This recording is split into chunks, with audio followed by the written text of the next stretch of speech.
Welcome to channel. Today, we explore story filled with unexpected twists. Please, subscribe and like to stay updated. Let's begin. My name is Lucas Caldwell.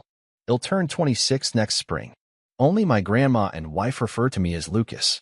When my father, Jonathan, was alive, he too did this. I'm not sure why I'm Lucas, but Caldwell was my grandfather's name.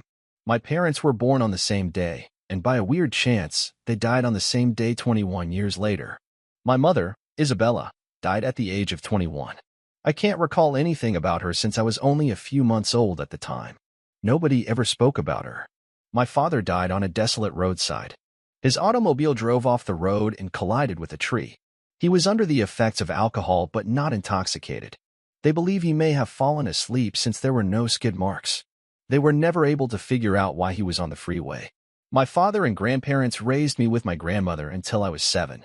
Dad eventually saved enough money to buy his own home, which is still where I reside now.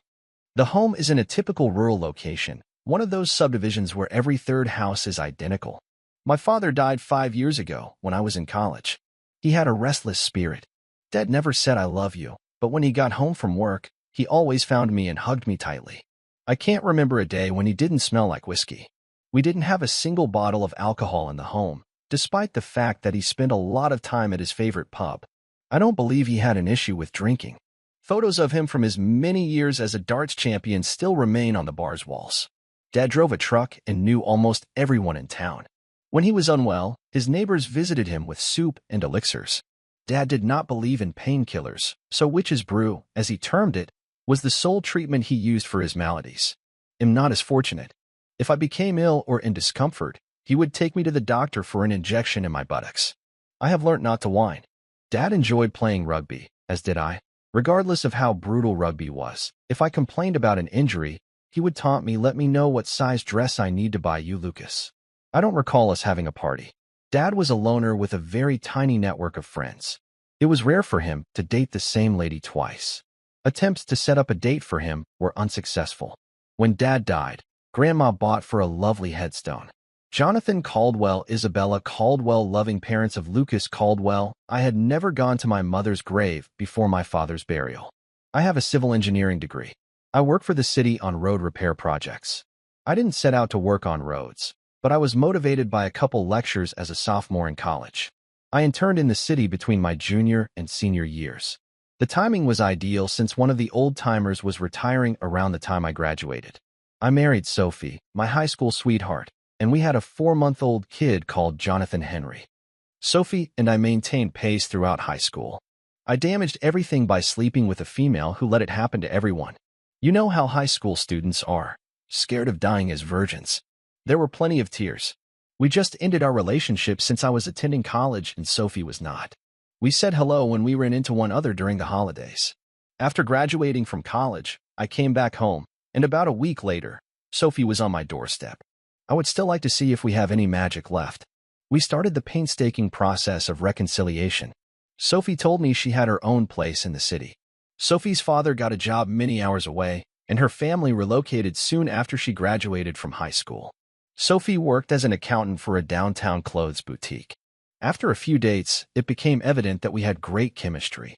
She wasn't a virgin, and I ended up on the floor many times in college. We never discussed specifics. That happened in the past. Before I proposed to her, our romance had lasted less than 8 months. We waited many years before deciding to have children. Sophie worked for 12 days before giving delivery. In the standard 50, 200-pound, out-of-shape man. Sophie is small, standing approximately 50 and weighing about 100 pounds. Her breasts resembled little pancakes with raisins on top. Sophie is sporty, and because to her low weight, she gyrates while she rides me like a cowgirl. She's a tigress in the bedroom, refusing to give me anything. It's not about what you have, but how you use it. Her favorite role-playing scenario is when I sneak up on her in the kitchen and pin her to the table. I caress her while using a low growl to hide my voice. I can't describe it as a rape dream. It's more akin to a rag doll, a subservient slave. She had reached the pinnacle of pleasure many times during similar games. Sophie got pregnant, so this little pleasure was put on weight. As her due date neared, she started to resemble a water balloon with legs. She despised her looks and couldn't understand how I could love her when she was so obese. There was nothing I could say to assuage her anxieties, as she was plagued by hormones. My engineering degree had not prepared me for how to soothe her delicate psyche. Jonathan Henry placed his little fingers around mine. I'd do anything for him. Sophie adores being a mother, and we are already planning a new addition to the family as soon as Jonathan's first birthday approaches. My employment provides enough income for us to live comfortably. Sophie is very self-conscious about her body. She would want to have larger breasts. She is now nursing, thus they are too large. There's a man next door who seems to linger about our home. Connor just graduated from high school and works hard when he finds it. He's constantly asking if there's anything he can do. I find him rather disturbing. He's a huge man. About a week before New Year's, our marriage deteriorated considerably. When I got home, Sophie was sitting on the couch, weeping. "I'm really sorry, Lucas. I did not want this to happen." "I'm so sorry, Lucas," Sophie sobbed. "What are you sorry for?" "Tell me what happened," I said. Sobbing, she added, "I was unloading groceries, and one of the bags ripped. Connor was close and began assisting me with packing my belongings. Even though I assured him I could do it myself, he brought several bags to the kitchen. When I turned away from him, he trapped me against the countertop. He did exactly what you do when we play this game. I believe he was spying on us. I was just locked. I felt terrified and puzzled, but I was unable to speak. Was this rape? Did you like it, too?" "Sorry, I did not say anything." "No, I did not like it. Everything occurred pretty rapidly. I was afraid. You did not respond to me. Was this rape?" Sophie didn't respond. She shakes her head. "This is just great." "Sophie, would you just let strangers to FK you whenever you were scared?" "No, it was not like that at all. I wasn't sure what to do. I simply froze." "What about screaming, kicking, and clawing?" "Lucas, it was a mistake. I should have done all of this. I adore you. Please do not hate me. Why didn't you resist? How long did it last?" "Lucas, it was no fun at all. I was numb." Jonathan began weeping, so I broke away, shoved Connor, and locked myself in the bathroom. I've probably showered 10 times since then. It's unfortunate that our marriage was not a joyful one. Perhaps you can preserve it. I'll be staying with my grandma for a few days. "No, Lucas. Do not go. I need you. I want to be your wife. Please don't leave. I adore you." Her cries and pleadings will not deter me. I wanted to punch the wall. At rugby training, I informed my teammates what was worrying me. There was a lot of backslapping and efforts to cheer me up, but I was in agony. A few days later, while we were warming up for a game, one of the men approached me. "Lucas and Connor fell. And what is the state of the world?" He was kicked when he was laying down. I believe a handful of men kicked him around 100 times with steel-toed boots. He's at St. Andrews. There may never be any little Charlies. You guys are the best.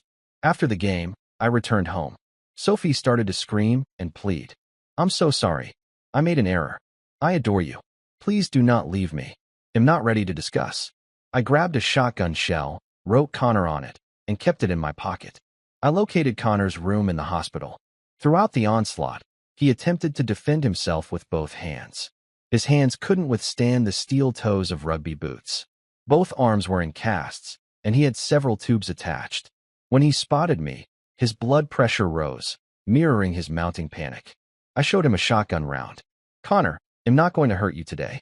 Do you see your name on the shell? If I ever find out that you've even considered Sophie, your mouth will be full with whatever's in that tiny thing. Am I making myself plain enough to you?" Connor nodded yes multiple times. His blood pressure was high when I left the room. I went to the bar to wash my sorrows. Grandma chastised me when I approached her. "Lucas, open your heart. Give her the opportunity. Please don't wait too long. He'll need a few more days, Grandma." I embraced her and retired to bed. This morning, I discovered my grandma at the kitchen table, holding a box of Kleenex. She had pulled down my father's picture and glanced at it. She doesn't seem to sleep at night. "Are you okay, Grandma? Holidays are hard. Have you considered what I said?" "Yes. I am not ready yet. See you tonight." I repeated last night. I went to the pub and listened to the talk before going to bed at Grandma's place. On New Year's Eve, I awoke to find Grandma in the kitchen again. She seemed disturbed. The tissue box was empty, and she was staring at a photograph of my father. She appeared to be murmuring something, but I couldn't figure out what it was. "Good morning, Grandmother. Is there anything happening in town today? It is my day off." At midday, "Lucas, have you decided yet?" "Not yet. Open your heart, Lucas. It was a mistake, perhaps a significant one, but nevertheless an error. Do you want me to inform you about some major blunders you've made? How is this different from you and that friendly girl at school? I hope you don't have to wait too long. You're as stubborn as your father. Grandma, we're married now. This is very different. Sophie was already wearing your wedding band. Let me tell you what has changed. You are now responsible for dealing with the consequences of treachery. When it came to her sentiments, it was no big thing. But now that it's your feelings, is it any different? Don't wait too long, Lucas. She began weeping again. I kissed her forehead before leaving. I found myself at a pub around dinner time. There isn't much here. Several individuals arrive and depart. I felt quite sad. God, I miss Sophie and tiny Jonathan. I believe I have already determined what to do. Another exhale of pride. I washed it down with whiskey.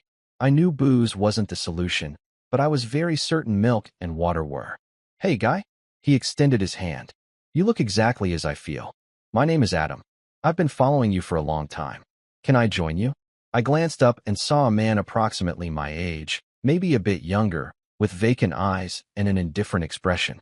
There was a faint fragrance of whiskey on his breath. Certainly. I didn't notice shaking his hand. My name is Lucas. Let me guess. Like me, your wife cheated. I nodded. Do people live here, Lucas? New Year's should be spent with family. That's right. I'm Lucas, but I never knew my mother. She died when I was a baby, and my father died 5 years ago. What about you, Adam?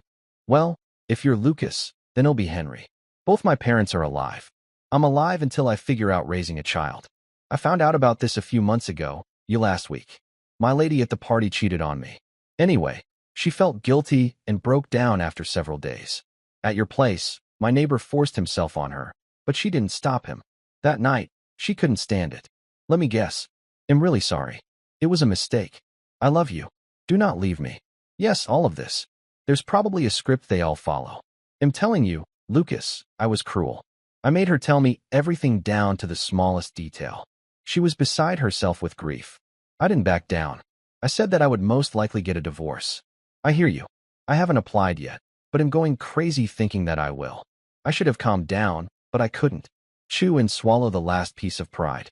This is what hurts the most. I'm telling you, Lucas, her eyes were full of tears. She worked here as a waitress, and guys were constantly hitting on her. I still carry her photo. He went into his back pocket and retrieved his wallet. He knew just where the picture was. She had wrinkles, but you could see she was gorgeous. The photo was shot a few years ago. She's still my favorite. You still haven't gotten along with her? No. I was too stubborn. She made a mistake, and I would forgive her. It's just too long. She wrote me a note and left. All I have to remember about her is our child. He opened his wallet again, rummaged through it, and found a snapshot of a mother cradling a kid. I can't believe she left you with the baby. We were all shocked. She loved him so much. It didn't make any sense. I can't bring myself to hold the boy. He reminds me of her. Adam, that's why you have to keep him, because he reminds you of her. He opened his wallet again, rummaged through it, and took out an envelope split in half. He gently unfurled it. A woman's handwriting appears on the cover. Adam, I'm so sorry. I'll never forgive myself for this. I can't live without you. With love, Evelyn. His eyes went watery, as did mine. The look on his face revealed how devastated his heart was. Do you ever talk to her? I've tried. Mom helps me with the child. Like you, he will never know his mother. The boy meant the world to her. Don't you think there's a chance for you to get back together? He went into his coat pocket and removed a picture. He flashed it at me. It was an image of a gravestone. Now she lives here. This was her suicide note. She went to her grave thinking that I didn't love her. I come here every day and drink a little whiskey for courage and then walk along the deserted path to talk to her before heading home. His voice did not alter. Life had already left his soul. On the other side, I've never felt worse. My stomach tightened. My eyes were glazed with tears, and my heart had never felt so bad. He wiped his eyes before gently putting everything away. I felt quite sad for him. He is about my age and will have to deal with this for the rest of his life while raising his kid. So you have to ask yourself, Lucas, would you rather hold your wife or look at her name etched in stone? I know which option I would choose. I just don't have a choice anymore. Merry New Year's, Lucas. Thanks for letting me bother you. He turned and approached the door. Merry New Year's to you too, Adam. Maybe we'll see you again. He did not even glance back. He just lifted his hand and waved. I attempted to take the final sip of whiskey, but the knot in my throat stopped me. Tears rushed down my cheeks. I summoned the waiter and began putting on my coat. She was young, and I hadn't seen her before. I handed her a 20, asking, "Is that enough? Let me bring you some change, honey." "No, keep the change. Merry New Year's." "Oh, thank you, honey. Merry New Year's to you too." She leaned down and grabbed something from the floor. "You must have dropped it." It was a snapshot of a gravestone. "No, the guy I was talking to must have dropped it." "Honey, you're wrong. I've been here since 4, and there were only a few people here. You were alone all evening." "No, there was a guy my age. His name was Adam." She caressed my face and peered into my eyes. "Be strong, Lucas. You can do it. It's time for you to go home." She turned the photograph nearer me. I shuddered when I gazed at the photograph. My brain was whirling. My eyesight blurred. I checked again to be sure. It read, "Evelyn Parker, loving mother of Lucas Henry Parker." I rested my head on the table. Everything was swirling. It can't be true. I took a big breath before standing up. I glanced down and saw a drink coaster instead of a photograph in my palm. My 20 was resting on the table. I glanced around but could not see the waitress. I took a 20 to the bar. I tried to pay the waitress. "She can keep the change." "Well, boy, I sent her home 75 minutes ago. Let me bring you some change." "Let the waitress keep it for herself." Merry New Year's. I felt dizzy all evening. When I arrived to the vehicle, I tried calling home, but no one answered. I called Sophie's phone, but nobody answered. I don't recall much of the journey home except repeating, "Please be okay. Please be okay. My kid will not be raised the same way I was." As I drove into the driveway, I saw that the house was dark. I phoned Sophie's parents. "Hello, Mom. It's me, Lucas. Is Sophie there?" "She's busy. She put Jonathan to bed. Can I ask her to call you tomorrow? I would really like to talk to her tonight. She's busy today. She is with people who love her. Can you just leave her alone today?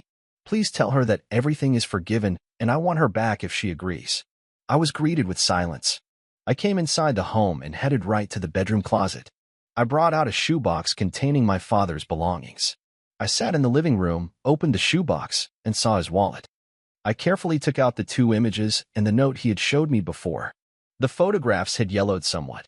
I discovered the 3rd photograph. All 3 of them. I was choked on sobs. I kissed the photos. "I love you, Mom. I love you, Dad." Another check at my wallet revealed that I was clutching a photograph of her tombstone. I was shaking and trying to calm down. Sophie's parents reside 2 hours away. I wasn't sure whether she'd come home tonight or at all. I was just a wreck. I counted the bells from 1 to 11. When the 10th stroke occurred, I heard the front door open. Sophie set down the stroller. She cried, "Lucas, it's me." I raised my hand, like a stop sign. "I understand it was a mistake. I understand. Everything's over. We will never discuss this again. I have never loved anybody more than I do you. I would want you to come back if you would take me." She rushed herself into my arms. "I love you. Never again, I promise." We embraced and kissed for quite a while. "What's this on the table?" "These are my father's things. I felt quite lonely today. They'll clean it up in the morning. Merry New Year's." "I have nothing for you." "Merry New Year's. Having you back is the only thing I wanted." "I am so sorry. I'll never forgive myself for this. I can't live without you." The hair on the back of my neck stood on end. I hugged her strongly. My tears began streaming again. "Sophie, it took me several days to realize this, but I would rather live with you than without you." We poured more energy and passion into our lovemaking than we ever had before. I don't believe we fell asleep till 5 a.m. Jonathan's wailing awoke us at 5 a.m.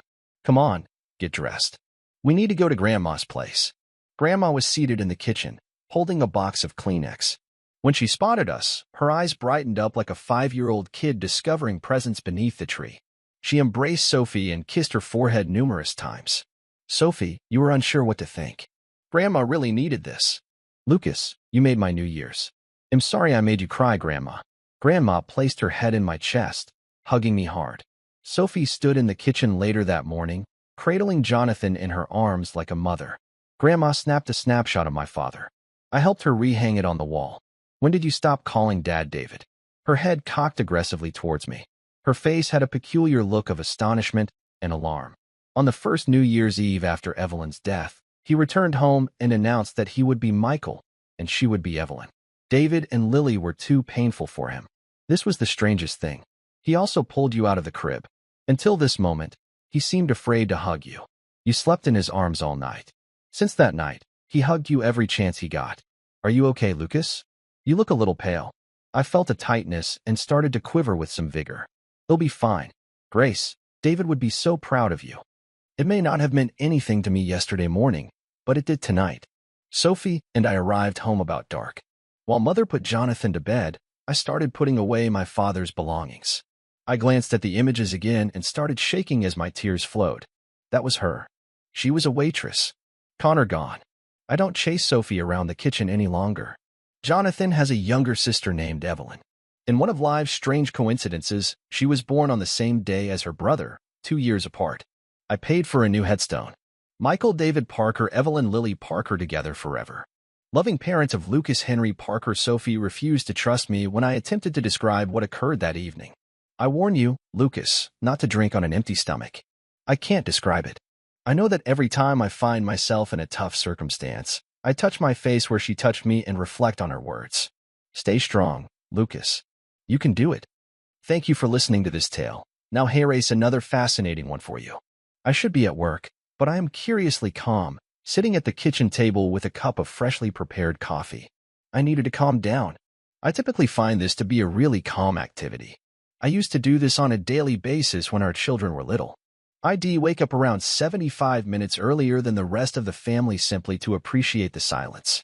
I suppose that was a passion of mine. I am Thomas John Carter, by the way. I've been happily married for 24 years. Actually, I was happy only a few hours ago. We have 4 children, the last of whom departed the house last year. My wife was sad from empty nest syndrome. I believe that's what she called it. So I suggested she acquire a hobby. I believe she did just that. 1 hour ago. I didn't know his name. His name was Diego, at least that's what she called him. Do it, stud. Give it to me. It seemed interesting that the scent of her favorite coffee wafting through the house did not interrupt them. Usually, when I prepared coffee, my wife, Claire, would rush downstairs before it was ready. Claire was already pretty busy, which may explain why she hadn't detected the aroma yet. Tell me how much better I am than your spineless, weakling husband. Oh my God, you're so much better. My vintage Model 59 Glock sat loaded on the mahogany kitchen counter, next to my cup. I debated whether to set it to safety and chose to do so. I needed to be cautious. Okay, just in case. After all, her boyfriend is a policeman. How'd I know that? Because when I returned home early, his uniform and cummerbund were scattered over my living room floor, along with all of my wife's stuff, including her black lace crotchless Victoria's Secret underwear. She purchased them 2 months ago and presented them to me. I instantly became delighted and encouraged her to put them on, but she remarked, "Babe, these are only for special occasions." I anticipated her to wear them on our 25th wedding anniversary, which passed without her wearing them. I wonder what could be more unique than this. My birthday? No. It was 2 days ago. Now I understand. The noises of the bed springs squeaking and the headboard striking the wall kept penetrating my mind. I had trouble focusing on what I needed to accomplish. I wasn't sure how much time I had, but based on the ruckus emanating from what used to be my bedroom, which, by the way, I'd never visit again, I had enough. I knew it wasn't their first time together since, among other things, I heard, "Damn it, baby, we need to find a way to increase our time together to 2 or 3 times a week instead of once in a while." This was said by my darling wife, or so I believe. It was quite foolish. I went to work but forgot my briefcase. No, I left it in the garage because I wanted to remove the cat out of my car's hood and had forgotten about the briefcase. Whiskers was our second cat. One frigid winter morning many years ago, I failed to tap on the hood before starting the vehicle, and Oscar, our first cat, died. There is nothing quite like the sound a cat makes when it is wrapped in a fan belt rotating at 1,000 revolutions per minute, not to mention all that hair flying about. Oscar was not clever enough, and presumably neither was I. My briefcase wasn't really vital, so I planned to leave it, but I had to see a customer, who drove me directly to the home. So, I went into my street and saw a black and white police vehicle parked in front of the driveway. It felt as if someone had put a dagger into my heart. I believed something bad had occurred to my loyal wife. I drove my 6-year-old Chevrolet Tahoe into the driveway, just missing my wife's brand-new silver BMW 5 Series automobile. Her plaster garden gnome was not as fortunate. I didn't even shut the door before running inside. That is how I got myself here, having coffee. Take me now, Diego. Do me good. God, I have never felt anything better.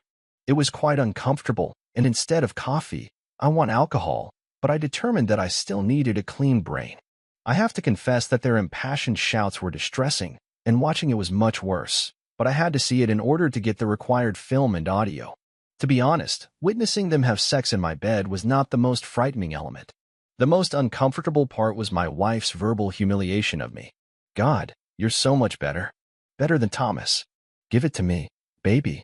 Give it all to me. I know I can handle it all this time. I know I can handle this. Oh, hell yeah. This seemed to have enraged her beloved, as the whole home, including the bed, started to shake, and his shouting and muttering increased in volume significantly. Right, sure, he had more than I did, so please pardon me. Damn that. If she wanted more, she should not have married me. Let me tell you that when your wife cheats on you in your marriage bed, it is a shock. And certainly, they did it on my behalf. My wife, holding her breath, rode him cowgirl style and told her beloved how much he got her on.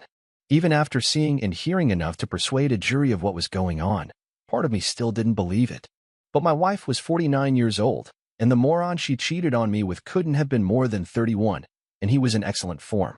It's improbable that my wife matched him. Sure, I wasn't a macho guy, but couldn't he go after someone's fit wife? I do not comprehend. Everything appeared to carry on indefinitely, but after around 85 minutes, everything got quite quiet. They must have had a break. I suddenly heard my wife inquire, "Have you made coffee?" There was no answer from her lover.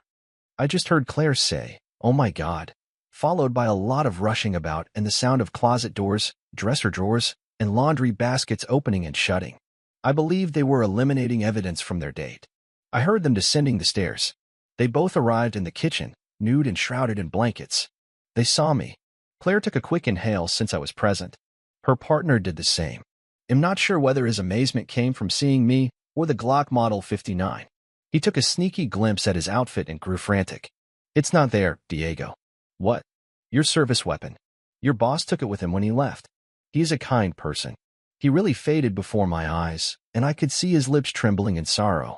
He dropped to his knees, loosing the sheet in the process, and started feverishly searching through the pile on the floor. He took that too. I think he called it your throwing weapon. I'm thinking what bothered him the most was that the serial number had been removed. This former officer served for around 5 to 7 years. Officer Diego's shoulders dropped at the news. As I already said, he is a compassionate person.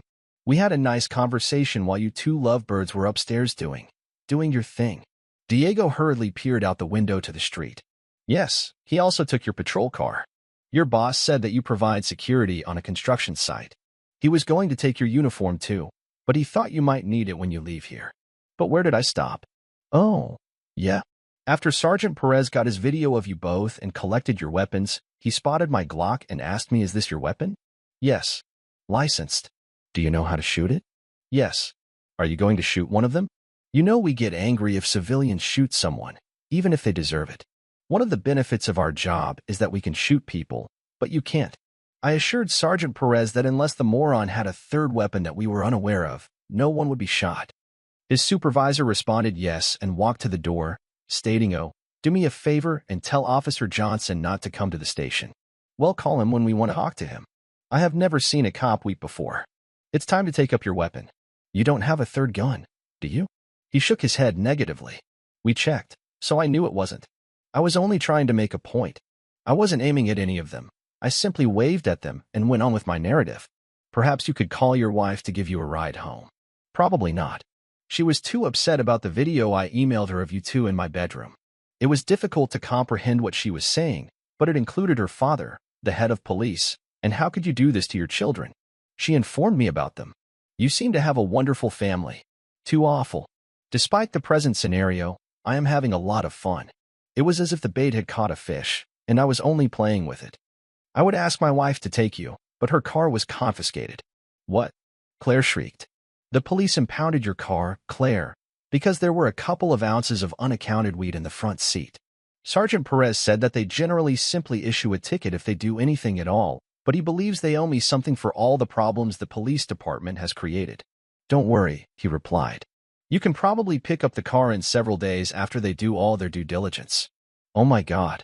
She no longer screamed. Instead, she gave a sorrowful groan, like a lonely little dog howling at the moon. Well, officer, I think it's time for you to put on your uniform and leave. He did just that. As soon as he went, my wife regained her speech. Please, Nathan, I love you. It didn't mean anything at all. It was just easy. A hobby, something like that. Oh, girl, it's a pity that you didn't tell me about this earlier. I was worried that you loved him and were going to divorce me. Wow, now I feel bad. I guess I really overreacted, didn't I? I mean, you love me and everything. Of course, I love you, Nathan. Why do you doubt it? Until now, she seemed to be in shock, but she was now clearly frightened and paying careful attention to me. Well, I'm really sorry, but when I thought you didn't love me anymore, I sent the video to our kids. I just wanted them to see who their new dad would be. You may have to wait a bit before calling them. For some reason, they seemed upset. I thought they'd be happy for you. Well, that shows you what I did. Oh my God, you didn't do it. I just nodded my head. I forgot to mention one more thing, but you probably already know about it. Your lover's wife works in the same company as you. I think she mentioned that she works as an executive assistant to the CEO. Don't worry. I told her not to fire you because you'll still need your job, even if they transfer you to Houston. When I talked to the lawyer, she said that since you earn more than me, you will pay me alimony and child support for several years. She thinks it will be somewhere around $5,500 a month. I know that most cheated husbands refuse to accept this. They are so macho, but this won't happen to me. I'm planning to take some time off from work and go on a long fishing vacation to deal with my pain. As the song goes, deep sea señorita fishing in the Gulf of Mexico. I don't quite understand why the lawyer needed your photograph. She said it was to give it to her father. Maybe it was so she could pass it on to all the officers in case they wanted to start any harassment. Or maybe it was to see if any of them still wanted to date you. But anyway, I gave her a photo that clearly shows your deep-throating skills. I also sent a copy of the video to your mom and dad, and all your colleagues. How could you be so cruel to me, Nathan? Oh, dear, I wasn't cruel. I just wanted to let everyone know who your new boyfriend is. All your Facebook friends seemed happy for you. Claire had scarcely responded by this moment. She just sat on the floor, covered in her sheet, crying, shaking her head, and moaning. This can't happen to me. Okay, honey. It's time for you to get dressed and pack your bag. Your parents should be here to pick you up soon. I pushed her toward the stairs. You'll need a place to stay for the night. They told me that you could stay with them for a while. The house will have to be sold as part of the divorce. She paused at the foot of the steps, as if she wanted to say something. I folded my arms. After everything, you seem to have a few questions, my dear. This surprises me. What do you think should happen when I find out? She paused. Well, I really didn't think you'd get caught. She cringed as the words left her lips, realizing how ridiculous they sounded. Are we going to continue this pointless conversation? It was silent upstairs for a few minutes. Except for the odd cry and sob, she remained silent. Why do cheats often weep when caught? This is the most dreadful thing. If getting caught is so awful, please do not cheat. About 5 minutes later, she returned downstairs, clothed but without a luggage. Nathan, honey, we really just, at that time, I heard her parents' vehicle approach the home. Goodbye, Claire.